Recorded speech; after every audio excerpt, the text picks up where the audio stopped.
This place is great, really comfortable.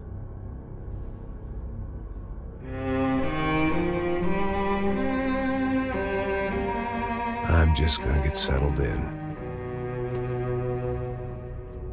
Time to move on. Get on with my life. Yes, absolutely.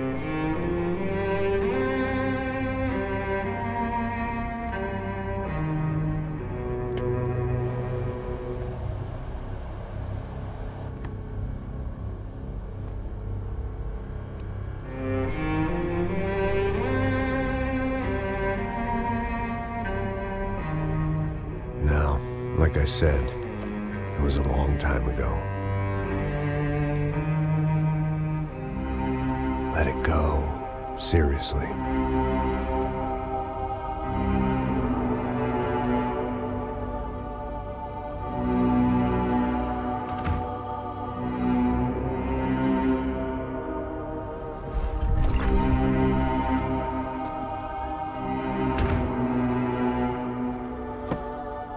Definitely more my style than Panama, or Hoboken, I guess. No, if I'm honest, I just got kind of bored of boozing. I mean, once in a while, but not all the time. You're right, it wasn't doing me any favors. Maybe I'd lost my self-respect, but it's back. I'm excited, really. I really needed a new start.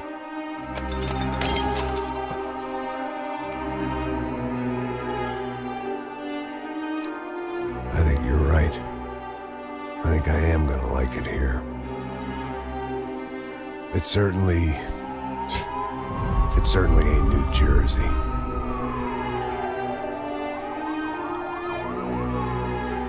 It's my new life. Just like you said.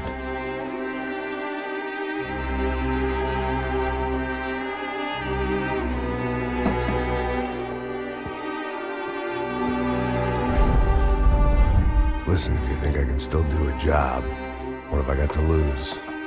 Apart from the weight. Very funny. Ha ha. Yes, that is a fake laugh, you jerk.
So I guess I'd become what they wanted me to be. A killer. Some rent-a-clown with a gun who puts holes in other bad guys. Well, that's what they had paid for, so in the end, that's what they got. Say what you want about Americans, but we understand capitalism. You buy yourself a product and you get what you pay for. And these chumps had paid for some angry gringo without the sensibilities to know right from wrong. Here I was, about to execute this poor bastard like some dime store angel of death. And I realized they were correct. I wouldn't know right from wrong if one of them was helping the poor and the other was banging my sister.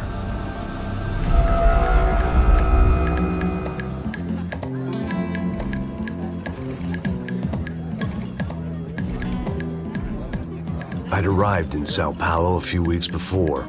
I was working a protection detail for the kind of people who need protection in a town like this. And what kind of town was this? One where I didn't speak the language and they didn't water down their drinks. So for now, we seemed to get along just fine. Of course, that was about to change. Hey, brother. Hey. How's the cocktail? It's scotch. I never mix my drinks. Well, at least not on duty. Something like that. Man, that favela is big. Yep. Nothing like the view of extreme poverty to make a penthouse cocktail party really swing. I guess they call it trickle-down economics. That's funny. It's supposed to be a charity thing. Drink and give money. I don't know, something for the kids. Hey, listen, man. We better look lively. This place is a nightmare. They just got cowboys running security downstairs, and something rotten in the air. That didn't mean much. There was always something rotten in the air. The family we were protecting were local celebrities, rich parasites with delusions of humanity. The kind of people who end up in glossy magazines or body bags, depending on how their luck runs. So where are they all? I see Rodrigo over there talking to that guy. Yeah, I don't know him. That guy next to him, he's some kind of cop. I think, I'm not sure. Serious, though. Big N cop, anti-gang sort of thing. I can't remember his name. So who's this guy? That guy's a plastic surgeon or some kind of surgeon. Tummy tucks and cock implants. Look at Marcel. Still dances like a fool. Guess that's what a European education and a coke habit will do for Ricky Martin look-alike.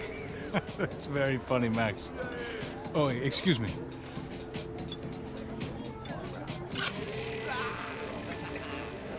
I was mostly working for Rodrigo Branco, a local businessman. Built things, did some charity, had things named after him, won awards, owned things, people. One of the trophies he had won was his wife, Fabiana. She was hot and wanted to be dangerous. Some good genes trying to fight their way out of a cesspit. She'd married well and was now at leisure to regret her good fortune. They got along as well as any rich workaholic and his younger airhead wife tend to get along. They mostly ignored each other. She spent a lot of time with his cokehead younger brother, Marcello. He was a good-time guy if your idea of a good time was an expensive suit, a bottle of champagne, and nothing between the ears. The middle brother, Victor, had just walked in. He was a local politician. Guy was smoother than an oil slick on an iceberg and about as toxic. The rest of the crowd, I didn't know, but I could imagine the types. People who know if they drink enough, they won't have to feel guilty about their good fortune. Suddenly, things turned real ugly. Felt like our hangovers arrived right on cue.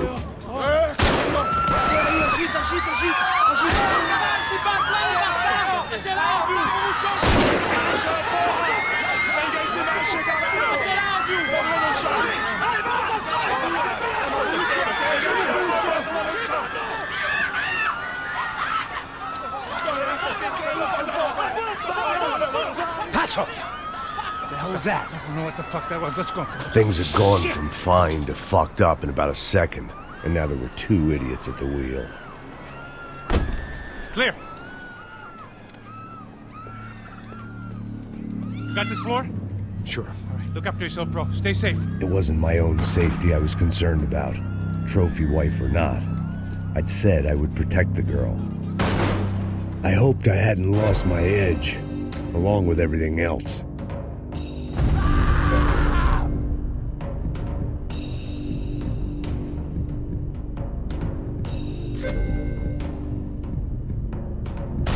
It was time to choose, a nasty fall or a bullet to the head.